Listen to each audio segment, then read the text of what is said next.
पहले नजर डालते हैं आज की सुर्खियों पर। जमशेदपुर जिला प्रशासन द्वारा मुख्यमंत्री के आगमन को लेकर कार्यक्रम स्थल का किया गया निरीक्षण।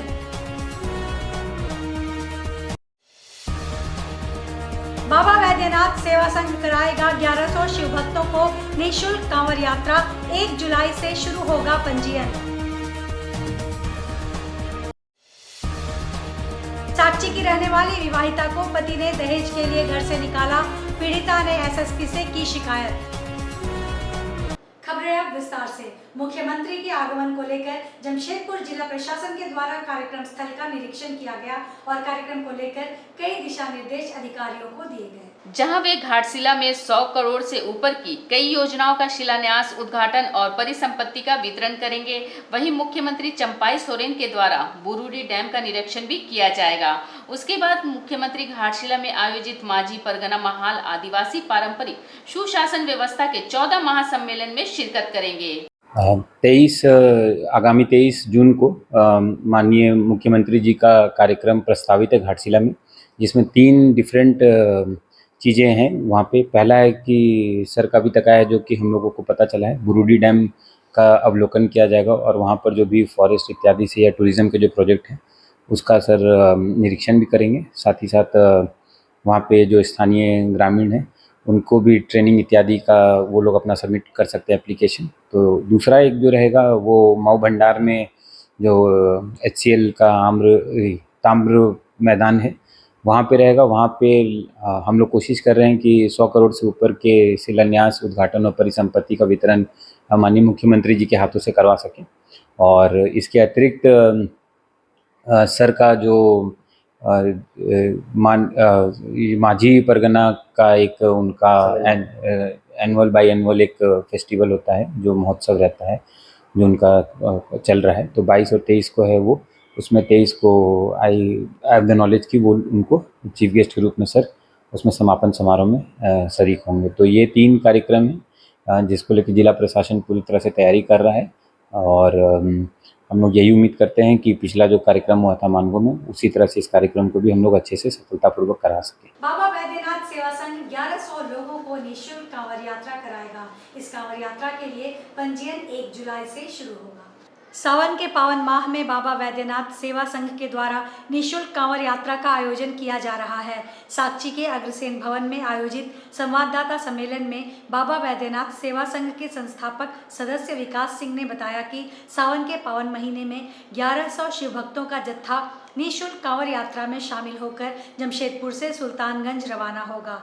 यात्रा में सोनारी, कदमा, बिष्टुपुर, साक्षी और मानगो के शिव भक्त शामिल होंगे। यात्रा में शामिल होने वाले लोगों का पंजीयन 1 जुलाई से आरंभ होगा। कांवड़ यात्रा में 18 वर्ष से अधिक एवं 60 वर्ष से कम उम्र की महिलाएं एवं पुरुष शामिल रहेंगे। पहले आओ पहले पाओ की तर्ज में पंजीयन का कार्य होगा। पंजीयन के बाद सभी कांवरियों को फोटो युक्त पहचान पत्र निर्गत किया जाएगा, जिससे लोगों को धर्मशाला एवं बस में प्रवेश मिलेगा।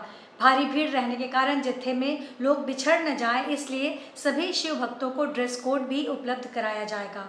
लगातार 5 वर्षों से यात्रा में शामिल हो रहे लोगों को पंजीयन में पहले प्राथमिकता दी जाएगी। विकास सिंह ने कहा, 29 जुलाई सावन के दूसरे सोमवार के दिन सुल्तानगंज के उत्तर वाहिनी गंगा से जल भरकर सभी कांवरिया पैदल बाबा नगरी के लिए प्रस्थान करेंगे। सप्ताह भर चलने वाली इस यात्रा में कांवरियों के लिए सभी धर्मशालाएं और ठिकाने आरक्षित कर लिए गए हैं। इस बार बाबा वैद्यनाथ सेवा संघ का 6ठा यात्रा है। पहले बार 151 लोग गए थे, उसके बाद 350, फिर 500, फिर 750, फिर 1000। इस बार 1100 लोग जा रहे हैं।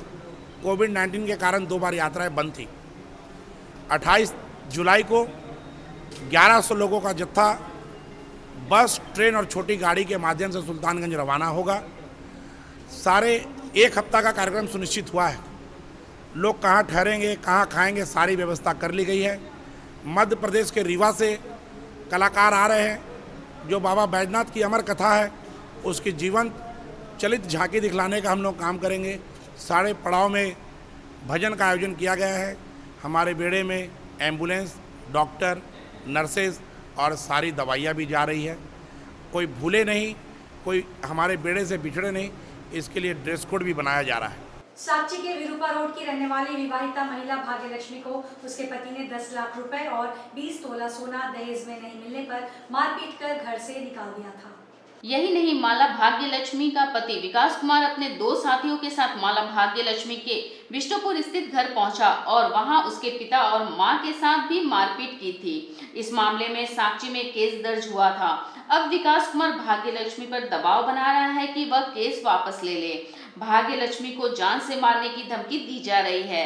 इसी के खिलाफ भाग्यलक्ष्मी अपने परिवार के साथ शनिवार को एसएसपी ऑफिस पहुंची और इंसाफ की गुहार लगाई। चाहती कि वो बार बार पी के टॉर्चर करता है, उसके साथ मेरा फ्यूचर नहीं है। पीटना, घर लेट से आना, इतना लाओ उतना लाओ बोलना, तो उससे मतलब पता चलता है कि उससे कोई फ्यूचर नहीं। और जब बेबी हुआ तो देखने तक नहीं आया। वो फ़ोन करके जब बुलाते तब वो देखने आया था, साइन करने, मात्र साइन करने के लिए आया। उसके बाद उसका कोई अता पता नहीं ना, और ऊपर से बोलता है कि बच्चा मेरा नहीं है। वो जब से शादी हुआ तब से उसका वही टॉर्चर है। जैसे शादी हुआ 15 डेज़ भी वो मेरे को अच्छे से नहीं देखा। स्टार्टिंग से वही मारा पीटी, टॉर्चर करना, मतलब रूम में बैठते तो रूम में बैठने नहीं देना, मतलब इतना, मतलब एक नौकरानी जैसा ट्रीट करना, मारा पीटी। और मारता ना सर, टीवी चालू कर देता, अगल बगल को नहीं सुनाई देगा बोल के। सर से, एसपी सर से बात की तो सर वही बोल रहे हैं, हम देखेंगे आगे प्रोसेस क्या होगा, देख के हम करते हैं करके। सिद्धगोड़ा क्रीड़ा उद्यान में जमशेदपुर पूर्वी के विधायक श्री सरयू राय के विधायक निधि से बने बास्केटबॉल कोर्ट का उद्घाटन शनिवार 22 जून को हुआ। सुप्रसिद्ध बास्केटबॉल के ओलंपिक खिलाड़ी श्री हरभजन सिंह ने बास्केटबॉल कोर्ट का उद्घाटन किया। विधायक श्री सरयू राय ने उद्घाटन कार्यक्रम की अध्यक्षता की। इस अवसर पर अंतर्राष्ट्रीय स्तर के basketball coach Shri JP Singh भी समारोह में आमंत्रित किए गए हैं। बास्केटबॉल कोर्ट के साथ ही आर्चरी ग्राउंड का भी उद्घाटन होगा। आर्चरी ग्राउंड की तैयारी के लिए विधायक सरयू राय ने अपनी विधायक निधि से राशि विमुक्त करने का निर्देश दिया है। श्री राय ने आर्चरी ग्राउंड के लिए विधायक निधि से तीरंदाजी kit, target box, target stand, arrow, target face जैसी आवश्यक सामग्रियों की खरीद करने का निर्देश दिया है।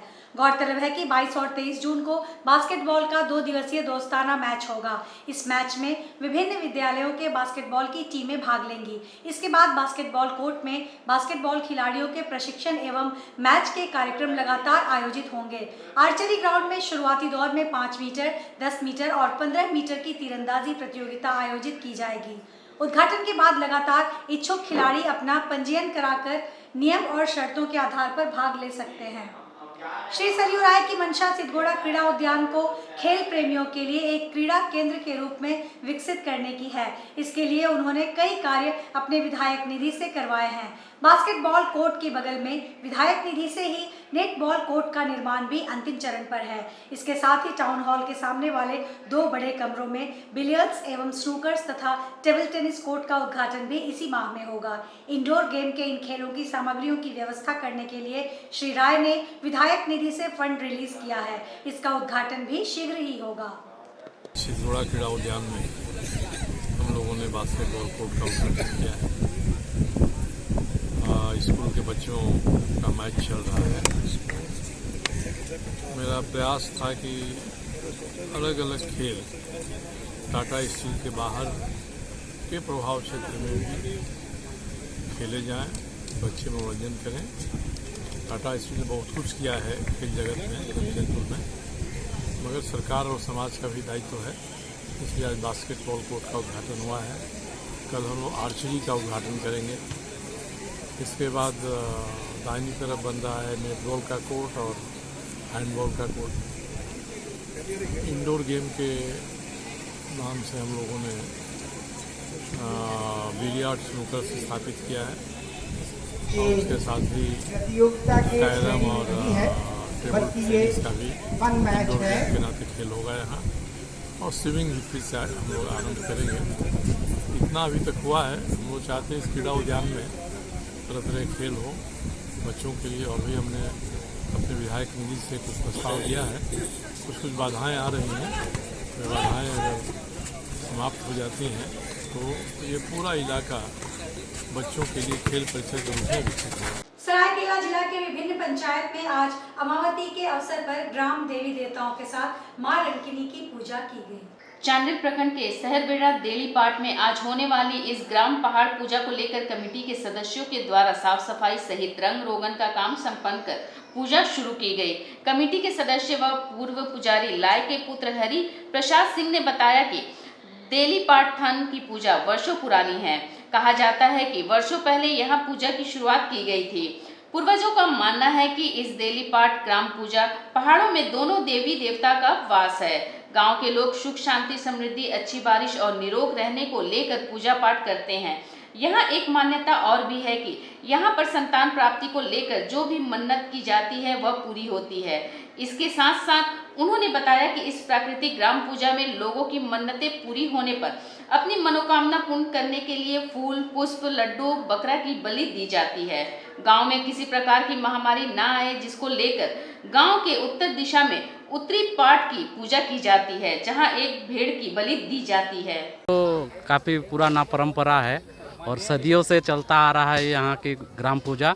ये जून 22 को होता है और बंगला में बोले तो 7 आषाढ़ को होता है और यहाँ काफ़ी सारे मन्नतें पूरा होता है।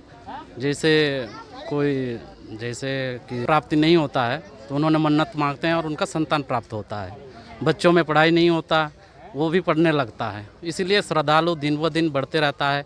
यहाँ काफ़ी सारे श्रद्धालु आते हैं।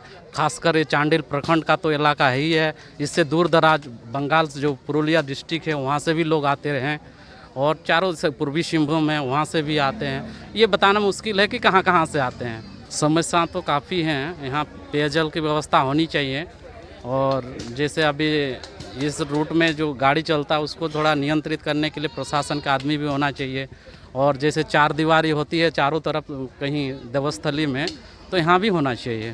समर्थ वेलफेयर ट्रस्ट की ओर से उत्क्रमित मध्य विद्यालय भाटियाबस्ती में प्रदूषण मुक्त समाज प्रोजेक्ट के अंतर्गत प्रदूषण प्रबंधन विषय पर कार्यशाला का आयोजन किया गया। वॉलंटियर मनीषा तमसोय, त्रिशा विश्वास, प्रणव आनंद, प्रिंस कुमार गिरी ने बताया कि प्रदूषण क्या है और कितने तरह का होता है, इससे हमें समाज को, पर्यावरण को क्या नुकसान होता है एवं इसको कैसे दूर किया जा सकता है, उसके निदान पर भी चर्चा की गई। अध्यक्ष पल्लवी दीप ने कहा, प्रदूषण वैश्विक समस्या है, हम सब मिलकर ही इस पर काबू पा सकते हैं। हमारा यह प्रोजेक्ट शहर के भिन्न भिन्न इलाकों में स्थित विभिन्न स्कूलों, कॉलेजों में वर्कशॉप, सेमिनार के माध्यम से चलाया जाएगा। कार्यक्रम को सफल बनाने में अध्यक्ष पल्लवी दीप, प्रधानाध्यापक गोपेश्वर कुमार ठाकुर, शिक्षिका अनुपमा रानी गौतम, रेखा रानी, संस्था की सदस्य उत्कर्षा सिन्हा, मनीषा तमसोय, त्रिशा विश्वास, प्रणवा आनंद, प्रिंस कुमार गिरी, धन सिंह तमसोय, निरंजन विश्वास इत्यादि की भूमिका सराहनीय रही। मध्य विद्यालय भाटियाबस्ती में आज हम लोगों ने समर्थ वेलफेयर ट्रस्ट के साथ मिलकर पोल्यूशन मैनेजमेंट पे हमने प्रोग्राम करा है और बच्चों को इस पोल्यूशन मैनेजमेंट के बारे में बताया है और उनको जागरूक करा है। हमने बच्चों को प्रदूषण और उसके अलग अलग टाइप्स के बारे में बताया, जैसे कि ध्वनि प्रदूषण, वायु प्रदूषण, जल प्रदूषण आदि। हमने बच्चों को ये भी बताया कि पोल्यूशन को और प्रदूषण को हम किस तरह कम कर सकते हैं और समाज में एक स्वच्छ तरीके से कैसे जी सकते हैं। बच्चे को प्लास्टिक यूज नहीं करने के लिए कहा गया है। अपने घर में मम्मी पापा को बोलेंगे थैला लेकर सब्जी लाने जाए और प्लास्टिक का इधर उधर कचरे को ना फेंके।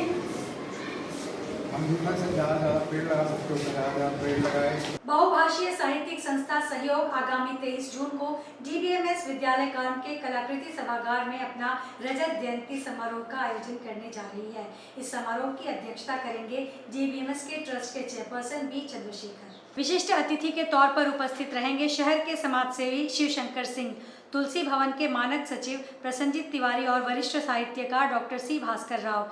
इस अवसर पर स्मारिका का अनुभूति और सहयोग संस्था का काव्य संकलन मन मंजरी का विमोचन किया जाएगा। सहयोग द्वारा एक काव्य प्रतियोगिता हुई थी, उसके विजेताओं को भी पुरस्कार दिया जाएगा। साथ ही कार्यक्रम के आयोजन हेतु आर्थिक सहयोग देने वालों को भी सम्मानित किया जाएगा। कार्यक्रम का मुख्य आकर्षण रैंप वॉक का कार्यक्रम होगा, जिसमें सहयोग के सदस्यगण विभिन्न भाषाओं के साहित्यकारों की वेशभूषा धारण कर मंच पर उपस्थित रहेंगे। सहयोग संस्था के 25 वर्ष की साहित्य की यात्रा एक फिल्म के रूप में दिखाई जाएगी। नगर के प्रतिष्ठित रचनाकार और साहित्य अनुरागी आमंत्रित हैं। कार्यक्रम की तैयारी सदस्य उत्साहित होकर कर रहे हैं। इस विषय की जानकारी सहयोग संस्था की संस्थापिका डॉक्टर जूही समर्पिता, अध्यक्ष डॉक्टर मुदिता चंद्र एवं सचिव विद्या तिवारी ने दी। मैंने आज से 25 वर्ष पहले एक संस्था आरंभ किया था जो बहुभाषीय साहित्यिक संस्था के रूप में सहयोग की पहचान बनी। इसमें सिर्फ हिंदी और अंग्रेजी में नहीं लिखा जाता है, भारत की जितनी प्रांतीय भाषाएं हैं सब पर लोग अपने साहित्य रचना करते हैं। तो 25 वर्षों का सफ़र सफलतापूर्वक ये तय की है, उसी का रजत जयंती समारोह कल हम लोग मना रहे हैं। और इस समारोह में मुख्य अतिथि के रूप में जमशेदपुर के समाज सेवी शिवशंकर सिंह जी हैं। विशिष्ट अतिथि के रूप में तुलसी भवन के मानद सचिव प्रसन्नजीत तिवारी जी हैं। हमारे कार्यक्रम की अध्यक्षता DBMS ट्रस्ट के अध्यक्ष श्री वी चंद्रशेखर सर कर रहे हैं। और हमारे साहित्यिक अभिभावक के रूप में जिनका योगदान सहयोग को आगे बढ़ाने में बहुत रहा है, वैसे में डॉक्टर C भास्कर राव कल हमारे कार्यक्रम में उपस्थित हैं। इस कार्यक्रम में विशेष रूप से हम लोग कई प्रतियोगिताएं पहले आयोजित किए हैं, उनके विजयियों को पुरस्कार दिया जाएगा। एक स्मारिका का लोकार्पण किया जाएगा जो अनुभूति के नाम से प्रकाशित हुई है, और एक कविता की पुस्तक का भी लोकार्पण होगा जो हम लोगों के प्रतियोगिता में जितनी कविताएं आई थी उनको संकलित करके एक कविता की पुस्तक बनाई गई है, तो उसका एक लोकार्पण भी होगा। और सबसे ज़्यादा आकर्षक या सब बोलिए आकर्षण का केंद्र रहेगा कि हमारी संस्था साहित्यिक संस्था है, इसलिए हमने कई भाषाओं के कालजयी साहित्यकारों को हम एक मंच पर उसका अभिनय प्रस्तुत करके एक रैंप वॉक करके हम उन साहित्यकारों के प्रति एक स्मरणांजलि प्रदर्शित। आजसू पार्टी ने ईचागढ़ विधानसभा क्षेत्र में 38वां स्थापना दिवस को बलिदान दिवस के रूप में मनाया। आजसू पार्टी के ईचागढ़ विधानसभा क्षेत्र के प्रधान कार्यालय चिल्गू में शहीद निर्मल महतो को श्रद्धांजलि देकर कार्यक्रम शुरू किया गया। उपस्थित कार्यकर्ताओं को संबोधित करते हुए मुख्य अतिथि आसू के केंद्र महासचिव हरेलाल महतो ने कहा कि 22 जून 1986 को जमशेदपुर में झारखंड मुक्ति मोर्चा के नेता निर्मल महतो ने आसू पार्टी की नींव रखी थी। उस समय से आसू पार्टी ने झारखंड अलग राज्यों के आंदोलन में सक्रिय भूमिका निभाना शुरू किया। आसू का आंदोलन भारत के स्वाधीनता आंदोलन में सुभाष चंद्र बोस की नीति पर किया गया था। आसू पार्टी हमेशा शोषित, पीड़ित, दबी कुचली जनता को अधिकार दिलाने का काम करती है। आसू के केंद्र महासचिव हरेलाल महतो ने सैकड़ों कार्यकर्ताओं को पौधा देकर पर्यावरण बचाने के लिए प्रोत्साहित किया। हरेलाल महतो ने कहा कि हमें समाज के विकास के साथ पर्यावरण को भी सुरक्षित रखने की आवश्यकता है, इसलिए प्रत्येक व्यक्ति 5 पौधा अवश्य लगाए। आजसू पार्टी के केंद्रीय कमेटी के निर्देशानुसार पूरे झारखंड में स्थापना दिवस को बलिदान दिवस के रूप में मनाया जा रहा है। उसी के ही में आज हम लोग चिल्गू में पार्टी के प्रधान कार्यालय में आजसू पार्टी का स्थापना दिवस मनाए बलिदान दिवस के रूप में। तो और 2024 का जो विधानसभा चुनाव है, इस विधानसभा चुनाव में आजसू पार्टी पूरा दमखम के साथ पूरा झारखंड में चुनाव लड़ेगी। भ्रष्टाचारियों का सरकार है, आप जानते हैं कि आपका RJD हो चाहे JMM हो चाहे कांग्रेस, सब पूरा ही भ्रष्ट सरकार है। सभी तीनों भ्रष्ट मिल के आज सरकार चला रहा। आप देख रहे हैं कि किस तरह मंत्री अभी यहाँ मंत्री क्या मुख्यमंत्री तक ले जेल रहे। जो मुख्यमंत्री अभी जल जगल जमीन के रक्षा का बात करते थे वो अभी जमीन घोटाला में जेल में है। यहाँ का आपका कांग्रेस का मंत्री जो आपका आलमगीर आलम जी वो भी जेल में है। कि उनका बीए का नौकर के घर से आप सोचिए 40 करोड़ रुपया जब्त होता है, तो मालिक क्यों वहाँ कितना होगा। ये भ्रष्ट सरकार है ये, इसीलिए ये भ्रष्ट सरकार को 2024 में दिसंबर में विधानसभा उखाड़ के फेंकना है और NDA समर्पित सरकार बनाना है। अंतर्राष्ट्रीय योग दिवस के अवसर पर स्वामी विवेकानंद सेवा संस्थान की ओर से सिद्धगोड़ा 10 नंबर बस्ती स्थित हिंदुस्तान मित्र मंडल परिसर में योग का आयोजन किया गया। जिसमें संस्था के महासचिव अखिलेश कुमार चौधरी, योग प्रशिक्षक अनीता देवी, पूर्व भाजपा जिला उपाध्यक्ष बबुआ सिंह एवं भाजपा बारीडी मंडल अध्यक्ष संतोष ठाकुर सहित काफी संख्या में क्षेत्र के महिला पुरुष शामिल हुए। इस दौरान अखिलेश कुमार झा ने प्रशिक्षक के रूप में योग के फायदे और उसे करने के तरीके के बारे में जानकारी दी। खासकर मुद्रा योग लोगों के लिए काफी फायदेमंद रही। उपस्थित लोगों ने काफी उत्साह के साथ योग के गुण सीखे। इस मौके पर सभी ने इस योग प्रशिक्षण की सराहना की और कहा कि योग भारत की ही उत्पत्ति है। हमारे देश के प्रधानमंत्री ने पूरे विश्व में योग को पहुंचाया, जो देश के लिए गर्व की बात है। हम लोग मना रहे हैं आज हिंदुस्तान मित्र मंडल के प्रांगण में हिंदुस्तान मित्र मंडल विंग बारीडी मंडल और स्वामी विवेकानंद संस्थान के तत्वाधान में योग दिवस का शिविर हम लोगों ने लगाया है और काफ़ी संख्या में लोग उपस्थित होकर के योग का फ़ायदा लिए हैं। तो सबसे पहले तो योग दिवस पर हमारे देश के लोकप्रिय प्रधानमंत्री परम आदरणीय श्री नरेंद्र मोदी जी को बहुत बहुत हार्दिक शुभकामनाएं कि आपके प्रयास से आज पूरा विश्व योग दिवस के रूप में योग मना रहे हैं, स्वस्थ रह रहे हैं। और काफ़ी लोगों ने आज योग पर हम लोग जैसे कि योग का जो प्रोटोकॉल है उसको भी हम लोगों ने मेंटेन किया है। साथ में मुद्रा के बारे में बताया है, घर्षण योग के बारे में जानकारी दिए हैं और शिव सौरोदय स्वर विज्ञान जिसको कहते हैं उनको उसके बारे में भी हम लोगों ने सभी लोग को इस बात से अवगत कराया है कि आप इस मुद्रा से अगर आप करते हैं तो आप हमेशा स्वस्थ रहेंगे, हॉस्पिटल के नज़दीक नहीं रहेंगे, कम खर्च में जीवन बढ़िया से जी सकते हैं। और जब योग करेंगे तो मन अच्छा रहेगा तो देश में युवाओं का बहुत बड़ा भागीदारी रहेगा। और आपके माध्यम से एक बात और कहना चाहते हैं युवाओं को कि आज के डेट में एक ब्रांड चला हुआ है कि ब्रांडेड कपड़ा पहन के हम अपने को बहुत गर्व महसूस करते हैं। नहीं, शरीर को ब्रांड बनाओ, इतना अच्छा ब्रांड बनाओ कि जब आप किसी सोना हीरा दुकान में जब घुसते हैं तो सोना हीरा तरसे आपके शरीर में आने के लिए, न कि आप फटा पैंट और उल्टा शर्ट पहन करके आप ब्रांड बनिए। आपको अपने शरीर में, जहन में योग डालना ही होगा। स्वस्थ रहेंगे तो मन चंगा रहेगा और देश का विकास होगा। आज के इस बुलेटिन में बस इतना ही। हम फिर हाजिर होंगे कुछ और नई खबरों के साथ। तब तक के लिए SCCN न्यूज़ की पूरी टीम की ओर से मुझे दीजिए इजाजत। नमस्कार।